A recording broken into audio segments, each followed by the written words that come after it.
All right, so last video we drove the CRX for just the morning session, and it was just so hot out. I had bad throttle control, and I just did it that one time, and the majority went over to the S2000. So this car performed absolutely fantastic, better than I could have expected.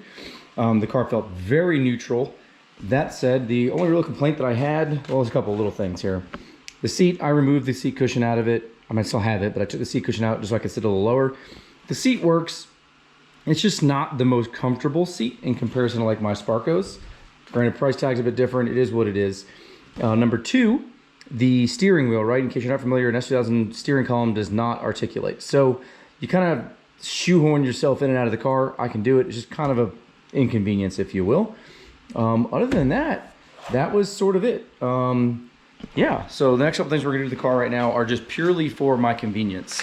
Let's just first and foremost say that. So I'm gonna put a Momo Mod 88 steering wheel in it. It's got a little bit of a flat here, but nothing exaggerated. It's a 320 wheel. So the 320 versus the OEM 350, and with the energy quick disconnect and short hub, it should make my life much easier getting in and out of the car, including the wipes. I then ordered a LHT phone mount. Now it's a little bit similar to the Modify, except I kind of like the way that theirs maybe puts it a little bit higher and more in your view. I did order it with the phone mount holder here. I kind of didn't mean to do that, but it was kind of an option that I was going to explore.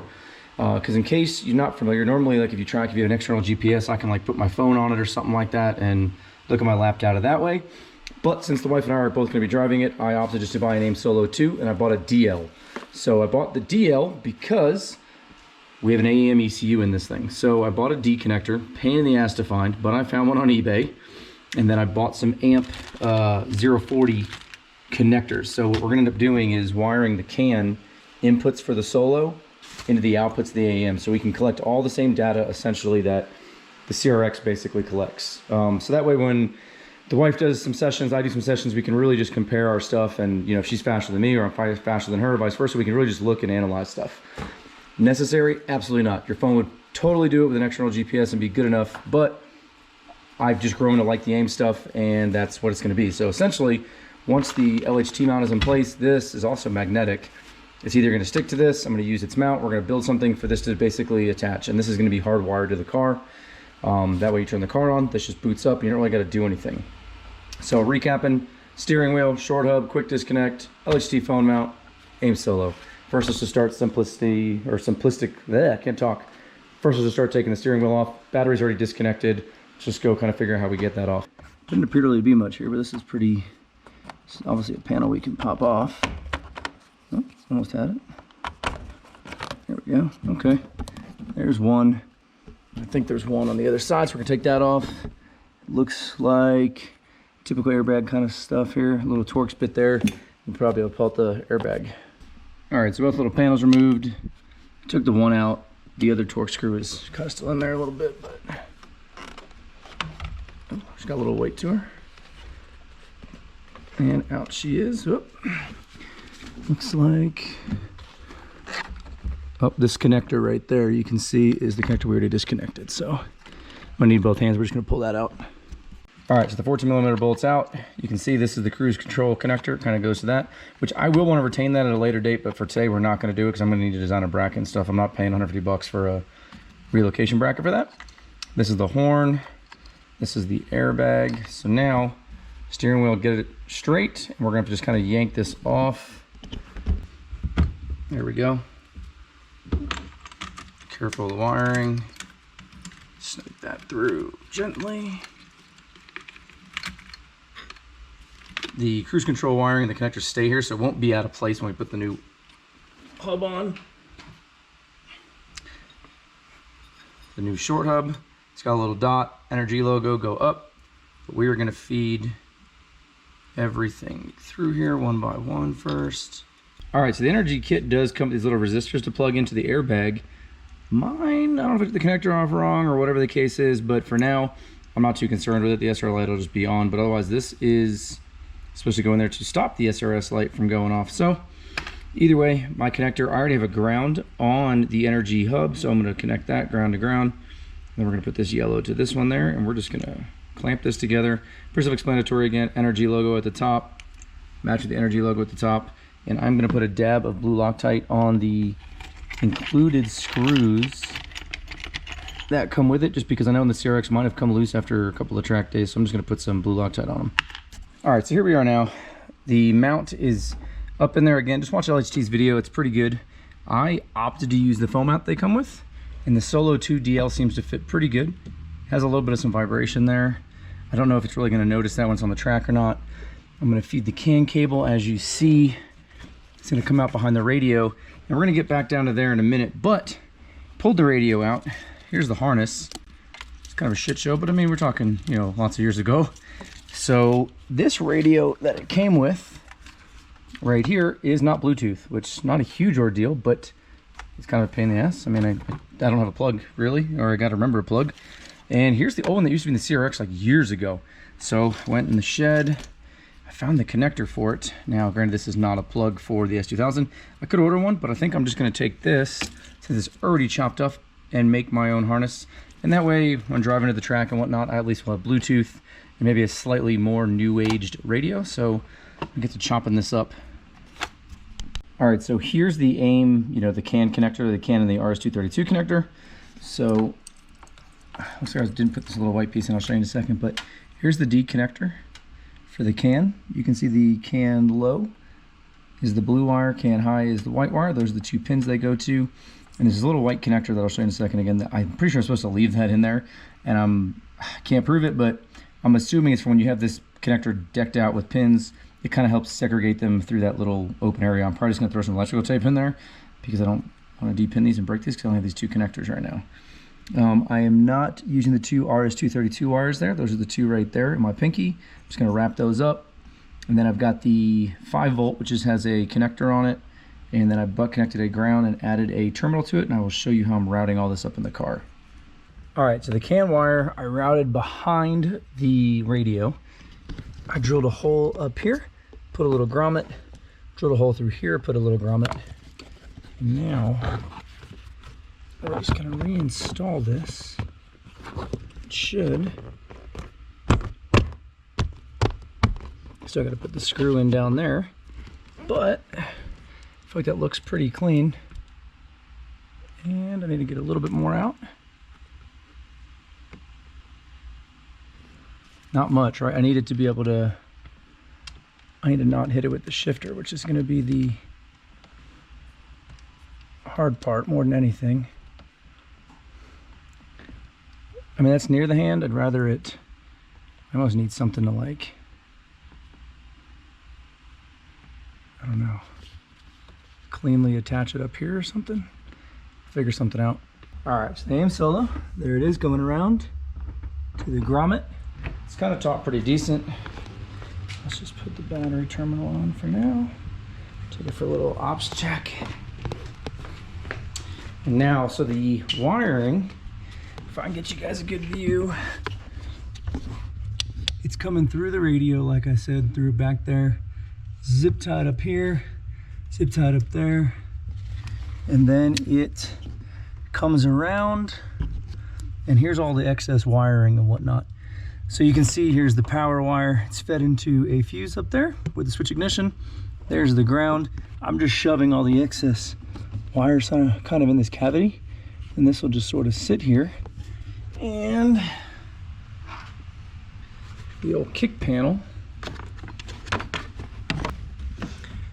And that's what it looks like. I just got to put a fastener in over there. And now, let's, I say take it for a test drive, as in, let's, whoop, almost forgot the wheel here. All right, so wheel together. Oh, wow. Let me go right to, this is an insane amount of leg room now. AIM is there. Should boot up as soon as we turn the car on and be charging. Ignition. There it is, booting up. And we are good to go. All right, so you're going to open up Race Studio 3, and you won't have this here, but I've already kind of got mine made. So first and foremost, what you're going to end up doing is clicking New. You're going to choose out of, they've got all the different dashes and stuff, different options. Click the Solo 2 DL. It'll probably be down in here unless you haven't installed it, but I'm going to click mine, click OK. And here we go. So we're going to leave all this. This is just what the Solo 2 can record on its own, essentially. But we're going to click ECU stream. And there's all kinds of ECUs and stuff here to choose from. But ours right at the top. We're going to click AEM. And we're going to click the EMS V117 CAN Honda. Click OK. Now, once that's there, this DY is like some kind of other add-on you can do to the AMS. Or the AEM. I am going to just start unchecking all this because I don't want to data log any of that. It's just kind of stuff I don't need. And then I'm also going to do the engine RPM. We're going to want that. I haven't quite figured out what the ADCRs are yet, but you could uncheck those. I haven't figured them out yet. It's not going to hurt anything. And then we are simply going to go to the display. It's going to ask you, because I have no pages yet, what do you want to do? We're just going to create a simple 4-page or 4-sensor on the page. Click this top one. We can go to ECU, and let's just say we want to display the air temp. Double click that. This one, ECU again, we'll do coolant temp. Here, I don't know, ECU will do, I don't know, TPS.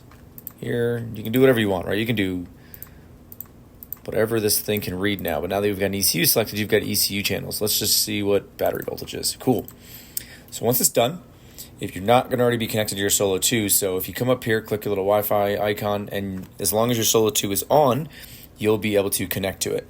And once you're connected to it, this little transmit that's grayed out on mine right now, you will be able to click that, and it will transmit to the AIM. The AIM will restart. If you come back here to all, you will see your AIM down here. That's where you'll be able to view it. If you click it, you'll be able to get a bunch of different settings that the AIM is currently reading. And if you get confused and get it back here, just click this little gear icon and then click all configurations. Other than that, that'll be setting up your AIM Solo 2 DL to work with our AEM V2 EMS. All right, so now here's AEM Tuner. This is version 3.2. This has no calibration on here. So you can either, if you already have an AEM V2, just download your, take your tune, open that up, get it from the ECU, however you got to do it. But for this, we're just going to, for the conversation, we're just going to go to a new calibration. I'm just going to click a default. There's obviously no timing, no fuel, no nothing. But once you already have your map, it'll look obviously a little bit different. And this is very easy. You're just going to go to Wizards, Setup Wizard. You got all these kind of cool stuff here. We're going to go to Telemetry, AEM Net. You're going to click it. Click over here. Click Apply.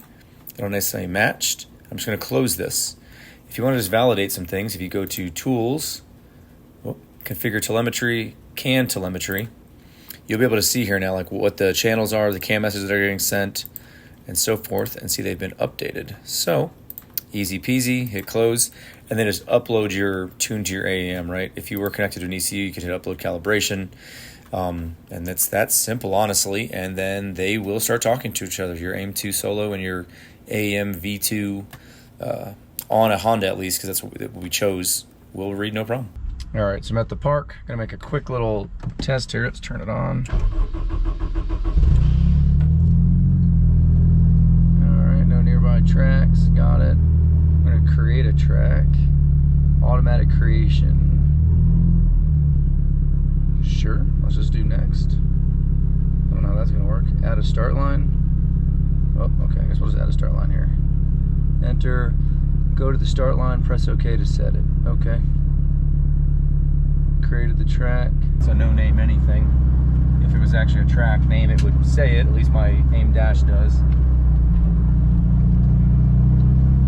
Now I don't know if I just enabled it back there. Oh, there we go.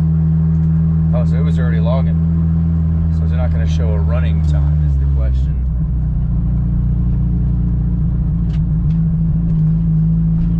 And I might need to change my settings in here.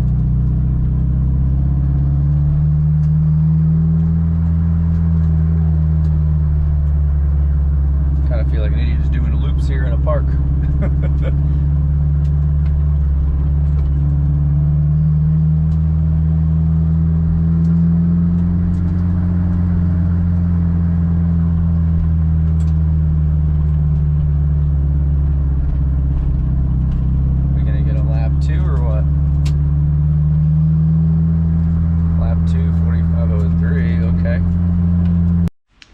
So here's the last dilemma. As you can see, I cut a pretty ugly looking cutout there, but the track has started to melt and I need to get a tip on it, maybe like a turn down or something, but to prevent the bumper from setting on fire. And I'm just, you know, at some point I'll probably build some kind of diffuser, maybe something like that, I don't know.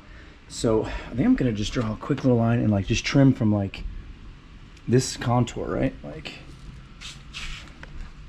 and then come back in and just chop that off and go across. Let's see what it's gonna look like. I'm just gonna use a cutoff wheel real quick and we'll see.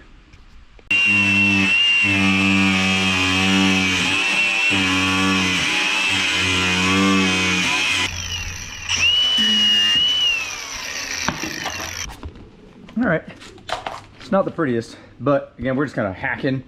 And you can see like over there is a little bit different shape than over there. That's fine. I got a flap disc. We'll refine it at a later date, but as of now, I don't want to cut any more off. That should be clear on the exhaust as far as hitting the bumper, and I'd rather keep some material there and we can base a diffuser or something later on, you know, with what we're looking at.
This is actually now the day after the actual track day, but to go back to the test and tune, the wife drove. We can critique it all you want, but I'm just super proud of her that she got back on the track. Her PB with the yellow one was a 142, I think, or a 143. As you saw there, she got like a 158. Now, there's tons of things you can critique on her driving. Totally get it. Is what it is, right? She's learning just as I'm always learning. She hasn't been on the track in 2 to 3 years, so I'm just super happy and stoked that she got back on.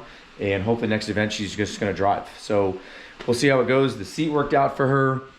The pedals worked out for her. Everything worked out. I can't be more happy that she got on track and everything was good. We just need to continue fixing the car up. As far as the mod, steering wheel worked out great for her. The AEM, the data you just saw, that on the screen at least, that is the AEM canned feeding to the Solo. So it worked out great. I do need to tweak it. The gear logs as 7th gear all the time. Not really sure why. Yeah, and that's about it. Otherwise that, it worked out flawlessly. If you've already seen my Instagram story or something like that, you'll see how the track day went, but I'm gonna hold that off for next video. I did track this at the event, and I also tracked this teaser, sort of tracked this first lap, and I couldn't do anything else. But I tracked this for the rest of the day. So I appreciate everybody for watching. Hope some of those mods helped out, and we'll get into some other things afterwards. I will just say this too, that seat, the Race Quip seat, for me, 5'8", 180 pounds, 175 pounds, that seat sucks. It's a medium, I'm tired. Shoulders just roll forward, is what it is. Next video, I'm gonna try to see if I can put this passenger seat in there. But as usual, appreciate you for watching. Stay tuned for the next video, which will show what happened to the CRX and the S2000 in track footage. Thanks for watching.